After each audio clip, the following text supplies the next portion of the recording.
Сегодня у меня в гостях новый волостной старейшина города Йыхве, Юрий Конрад. Рада вас видеть. Спасибо. Мне тоже, спасибо. Спасибо, что уделили время, да. И начать, пожалуй, я хотела бы, заглянув назад. Думали ли вы о том, чтобы стать политиком с детства, с школьных лет, с юности, или это получилось само собой? Конечно, я это в детстве не думал, что стать политиком, как сейчас многие молодые люди станут сразу политиками и другой жизни, простой работы не видели. Конечно, я это не мечтал. Просто время так сложилось и так получалось. А какие качества характера помогали вам совершенствоваться и расти? Ну, скажем, самое большее, что меня всегда помогало, это сила воли. Да, что если я возьму какой-то цель, я хочу быстро его и качественно добиться, как и тренировками, тем больше, тем лучше и много-много. И так же не как в политике, что, скажем, время есть, отвечаем как успеем, и так, и так. Нет, как и в бизнесе надо быстрее. Ну, как мы видим, неплохо получается. Ну, не знаем, да, так попробую, да, в принципе. Вы очень быстро влились в новую должность и сразу пошли для Йыхве приятные новости. Правительство решило построить крытый спортивный холл для Йыхве, а не в Нарве. Это 1,5 миллиона инвестиций для Йыхве. Решились проблемы со строительством ледового холла, в конце концов, который все-таки будет построен в ближайшее время. Затянувшиеся проекты получили новый импульс и стали заметно двигаться вперед. Как вам это удалось и кто вам в этом помогает? Ну, скажем, там, это не благодаря мне, конечно, это все вещи, просто я как и сказал, что многие вещи очень хорошо уже раньше перед меня сделано, и может где-то что-то надо маленький толчок, и как был разговор, что этот вот ледовый хал не будет. Я сказал сразу, надо спросить, будет, не будет, и я получал такие ответы, что будем дальше двигаться, и тем быстрее, тем лучше. То есть люди могут ждать? Могут стать, да, да. А почему вы решили поменять структуру в волостной управе? Ну, это всегда так, что есть новая власть, есть разные новые взгляды, может где-то какой-то уровень надо укрепить, где-то может надо смотреть, чем люди занимаются, и может быть где-то добавку надо, где-то можно меньше, поменьшими маленькими силами делать что-то. Поэтому это нормально, что везде это всегда так. Новая команда придет и новые серии. А со своего города вы тоже кого-то пригласили? Ну не знаем еще, посмотрим. Да, я говорил тоже с кем-то, тоже, если мне надо, тоже может кто-то готов с нами соединяться, прийти, не отрицаю, конечно. Также поступила информация, что в Йыхве планируется открытие школы инфотехнологий. Что это за школа и кто за ней стоит? Это, да, очень радует меня. У нас как раз будет через неделю встреча их председателями, тогда можем точнее сказать. Но туда будем ждать, если не ошибаюсь, около 200 учеников. И там будет, сколько мне известно, я тоже еще точно не знаю, что лекторы иностранные будут через Skype, и школа, и вот такой очень хорошего уровня школа. А сколько лет дается на реализацию этого проекта? Это быстро должен быть, потому что государство тоже их поддерживало уже, и поэтому сейчас будем обсуждать вот эти детали, что мы в свою сторону тоже, власти, что можем побыстрее их помогать, что это очень, конечно, такой большой, что для Йыхвы тоже очень заметный проект, и на всю Эстонию тоже могу сказать спокойно. Но за рубежом уже такие школы где-то открыли тоже, и вот сейчас Эстония будет Йыхвы. Приятно слышать. Йыхвинская волость выкупает большой участок земли на улице Раквере. Для чего это делается? Это правда, что там будет самая крутая детская площадка? У нас, да, планируем сейчас в ближнее время уже купить участок Раквере 4, и будет там, да, действительно, в наших планах есть очень хорошие детские площадь там делать, но не только не для детей, мы хотим так, чтобы больше развивать и чтобы были разные. для маленьких детей, средних и для взрослых тоже. Если мама, папа придет там тоже со своими детьми, что может там у кольке будет тренажерный на улице тоже, что папа может, да, что может тоже заниматься, и дети там рядом занимаются. Вот такой семейный, все, что были бы, могли бы чем-то заняться. Интересно. А это правда, что вы планируете в следующем году установить именитые скамейки, именные, прошу прощения, всем почетным гражданам города Ихви? Где вы планируете их разместить? В планах есть. Как, куда поставить, еще думаем. Разные варианты есть. Просто надо обсуждать точно, как получается. Есть варианты, что поставим, например, парк все, делаем так, типа, как аллейки с скамейками в городском парке. Или, если думаем, еще такой вариант есть, может, где люди жили, вот и рядом их место жительства, где они были, или есть, или вот так. Есть еще план делать тоже Эдуард Пёрнхоэ скамейка обязательно, и парк тоже там после нашего, где у нас там улица Коли, этот... Это вот, все как-то рядом. Да, сразу рядом, там место, Скомпонировано. да, это вот в этом парке убирать, и вот там красиво делать, в парке порядок такой. Еще такие приятные слухи ходят по Ихве, что скоро собаководы получат свой сквер для выгуливания собак и также кладбище для животных. Расскажите об этих проектах.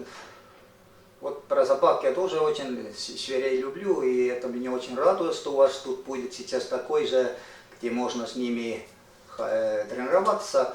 И как раз сейчас этот COVID деньгами там этот проект мы делаем тоже, и он уже достаточно в финале, близко, тоже маленькие детали, там строительство проблемы были, деревянные части были, надо менять, что поставить строитель, мы там же чуть, но не было качества такой, как мы хотели, и договорились с строителем, что они меняются и будет лучше. Кладбище тоже, там споры, как я знаю, в Олигогу были, но сейчас последний Олигогу решили все-таки, что все нормально и пойдем этим кладбищем дальше. А где примерно это кладбище будет находиться? Если я так хорошо город не знаю, может быть скажу, что в этом Мерседес-центре вот где-то там будет должен быть, по идее, вот там в этом конце там. Вот. Ну, мне кажется, это отличная идея. Ну, конечно, если не был никогда и будет хорошо, куда можно все-таки своих любимых поставить. Если уже мы заговорили про кладбище, насколько я помню, в Ихвицком кладбище состояние дорог оставляет желать лучшего. Может, и решение этой проблемы как-то... Да, совершенно правильно. Я даже сам ездил один день туда смотреть, там не только дорога, и мусорки полные, все там раскрашенные, да. Есть у нас в планах делать дорогу, что там рядом, чуть-чуть подальше, и выкупить там участки. Одного уже выкупили, и там нормально хорошую дорогу делать. И убирать это мусор. Извините, они принадлежали кому-то частным лицам? Да, там подальше будет чуть-чуть, не сразу рядом, сейчас уже у нас очень рядом, дорожка идет прямо с кладбища, и дорожка, ну так, рядом краешку. Это некрасиво, во-первых, и мы делаем чуть-чуть дальше, и нормальную дорогу хотим делать туда, в правее сторону леса. Вот и там собственники участки есть, и вот хотим их выкупить, и там дорогу делать.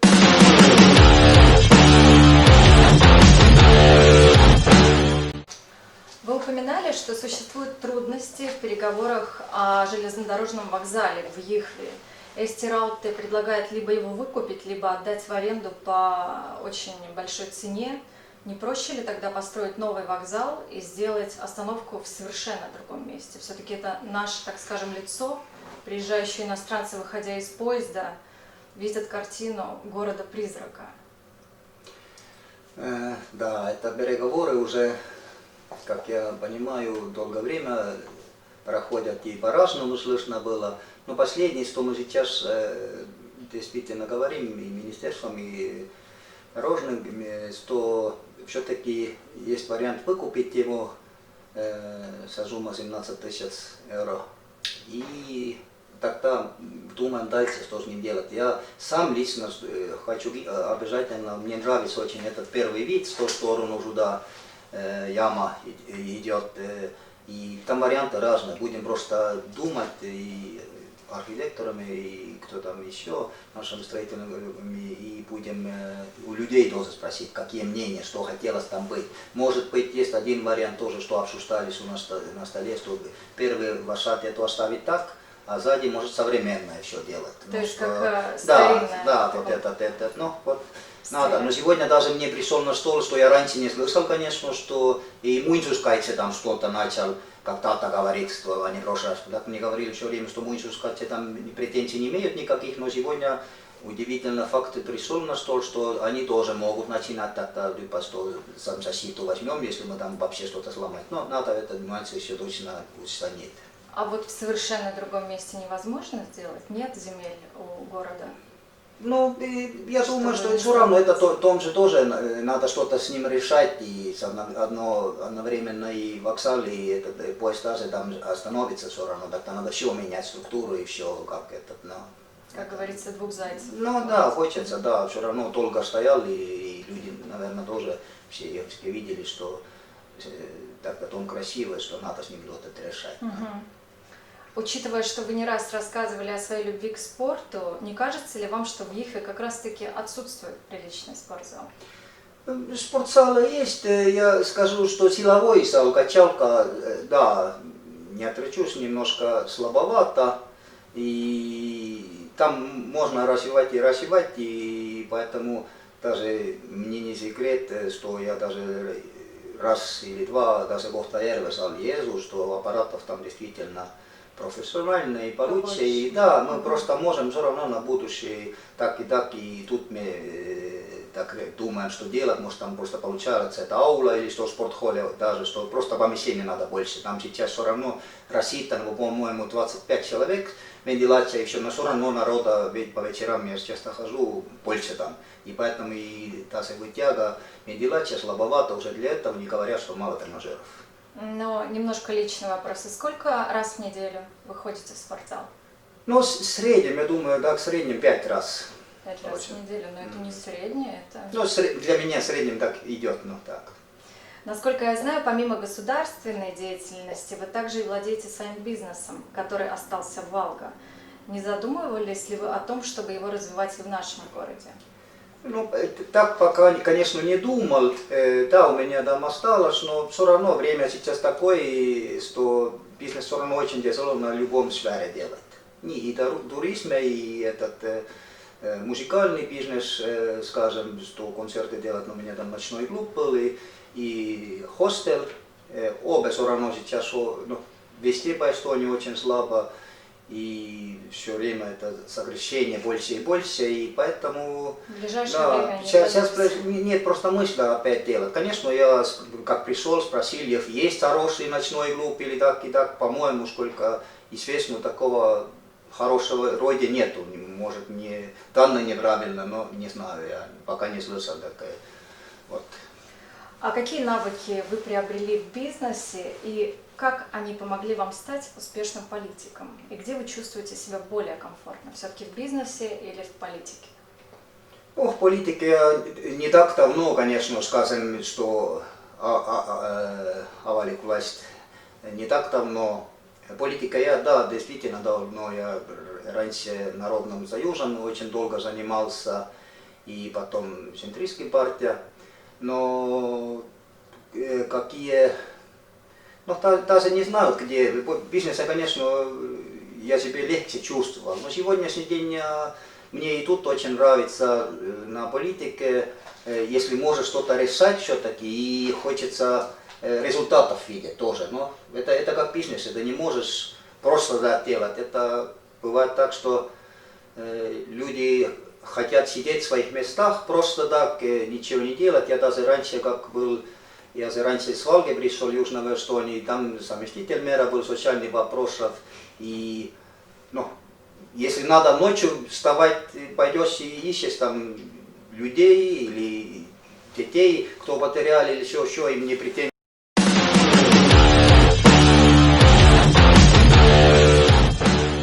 Какие навыки вы приобрели в бизнесе и как они помогли вам стать успешным политиком? И где вы чувствуете себя более комфортно, в политике или в бизнесе?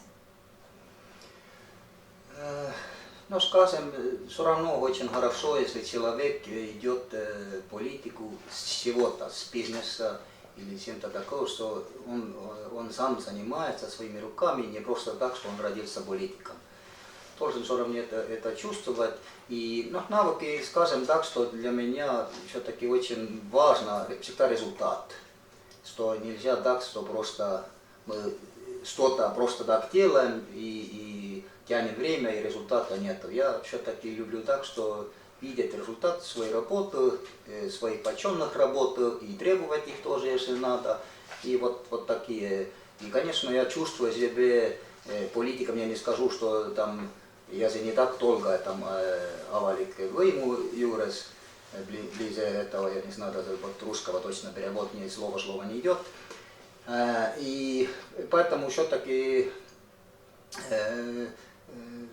политики я долго, как типа делал Народный Союз, долгое время, лет, может, 20 назад, очень крепко этим занимаюсь, как распался Народный Союз, тогда я с центристом стал работать. Вот сейчас тоже своему есть там в Волгогском, ну, председатель Волгогского этого Валд уезда там.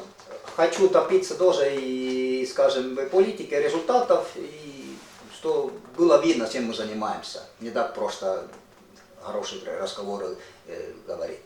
Но все-таки это сложно совмещать на данный момент, наверное, и бизнес. Ну, и сейчас, скажем, на данном моменте не сложно, потому что бизнес, как и туризм, и как и музыкальный бизнес, сейчас очень маленьким, ну, клиентов нету, скажем так, потому что все равно страны закрыты, и ограничений очень много, и больше, и поэтому клуб я даже сейчас закрыл, в прошлой неделе первые выходные, что нет смысла просто, если народ не может нормально отдыхать, тогда держать нет смысла. Немножко снова на личные темы. Каким было самое красивое место, в котором вам посчастливилось, довелось побывать? Ой, вы имеете в виду, да, в ближности? Нет, или... во всем мире. Во всем мире. Ну, мне нравится свой поселок Отепе, этот уезд Отепе, где у меня дача, Дамбука, где я родился, и вот этот, конечно, для меня самый... Вы такой да. настоящий патриот. Ну, да, мне вот и как и бизнес делать, в Волге, например, клуб делать, все равно его все-таки в маленьком месте очень тяжело должен участвовать. Как и спортсмены, кто тянут свои демо, все равно должен участвовать, везде быть впереди. А есть ли у вас слабости, о которых вы можете рассказать? Ну да, могу. Слабость у меня сразу есть, что типа красивые политические речи перед большого народа, количество народа, мне надо еще работать и работать. То есть не любите? Но я не скажу, что немножко уже лучше пойдет, но все равно, если мне очень хорошо, если там людей мало, человек 10, вот так я очень хорошо мысли свои собираю. Если народа много, поэтому бывает в политике так, что кто-то просто злые там вопросы хочет давать, и тогда, конечно, тогда... Волнуетесь? Да, внутреннее волнение, все-таки все люди же. На какой возраст вы себя ощущаете сейчас и почему? Возраст такой весь, что мне все годы, что у меня были, все по-разному, конечно, все годы хорошие, мне все годы нравятся. Чувствую себя, ну, может, 25 так, внутренний. Физически тоже думаю так примерно, потому что как сила была и молодость, и сейчас она, слава богу, осталась. Ну, поэтому я всю жизнь спортом занимаюсь тоже, и поэтому чувствую себя энергии хорошо. хватает. Да. А что вдохновляет вас в жизни? Ну, вдохновляют хорошие, позитивные люди. Спорт, Ну, спорт, конечно, это понятно, спорт, рыбалка, эти такие для отдыха и увлечения, а просто и люди тоже, если хорошие, позитивные люди, вот хорошие эмоции, вот это очень, очень хорошая энергия себе тоже дает, и общаться, и если сам людям можешь тоже что-то отдавать от себя такого хорошего, тогда это очень приятно. А есть ли у вас кумир? Кумир у меня в молодости был, да, кумиров был Брюс Ли, конечно, у меня же... Да, тут 2 детей есть, постарше, и Брюс Ли имя есть, называлось так, ему 30 уже. Вот. Так и зовут? Да, Брушли, только вместе записаны, не Брушли отдельно, а Брушли вместе записаны.